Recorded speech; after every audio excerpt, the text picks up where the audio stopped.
On va parler de parvovirose aujourd'hui, nous allons voir les causes, comment ça se transmet, quels sont les symptômes, comment on fait le diagnostic, est-ce grave, les traitements, la prévention, c'est tout de suite après ça.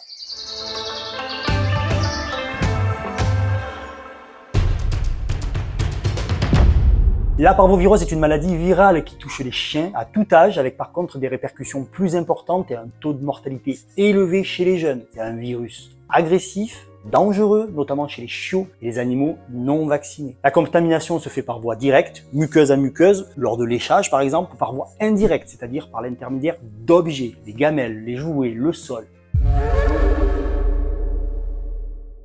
Concernant la maladie en elle-même, il existe des formes suraiguës, cela veut dire qu'elles ont une durée d'action très rapide, on a très fréquemment des chiots qui meurent en quelques heures, c'est super violent. On peut avoir aussi des formes aiguës qui sont plutôt digestives en grande majorité, elles provoquent des vomissements, des diarrhées importantes avec de la déshydratation, surtout chez les plus jeunes. Et également une fièvre, c'est-à-dire une température chez le chien supérieure à 39. Certaines races sont très sensibles, je pense aux American Staff, aux Rottweiler et il y en a d'autres. Pour faire le diagnostic de la parvovirose, on peut faire des prélèvements de selles dans lesquels on va rechercher directement le virus. On peut également faire une prise de sang qui va souvent nous montrer une diminution des globules blancs dans le sang, puisqu'ils sont tous réquisitionnés au niveau du tube digestif. Les traitements, ce sont des traitements symptomatiques, c'est-à-dire que s'il y a des vomissements, on donne des antivomitifs. S'il y a des diarrhées, on va donner des traitements antidiarrhéiques, on va donner des pansements digestifs, des prébiotiques, des probiotiques. On perfuse également lorsque les animaux sont déshydratés pour bien sûr les réhydrater. On peut utiliser également des antibiotiques pour éviter des complications bactériennes, mais nous n'avons pas de traitement spécifique contre le virus. Nous avons uniquement le vaccin en préventif.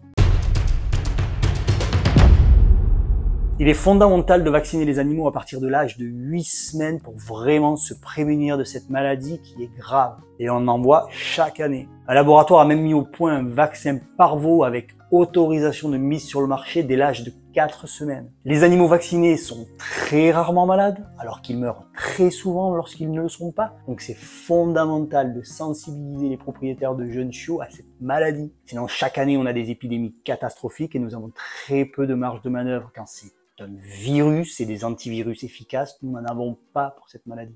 Si vous avez un chien qui a déclaré la parvo à la maison, première chose à faire, c'est le séparer des autres, si vous en avez bien sûr d'autres. Désinfecter à la javel, à fond, les gamelles, les abreuvoirs, le sol. Si vous avez une portée, bien sûr, surveillez les autres chiots parce que ça va très vite. Pour plus d'informations sur les vomissements et les diarrhées des chiens, nous avons plein d'autres vidéos sur notre chaîne et surtout sur notre site vetomania.fr. Sur ce site, on rentre plus dans les détails, je vous donne des conseils, des astuces pour savoir si c'est grave, les traitements qui sont possibles à la maison, et tout ça sous forme de vidéo.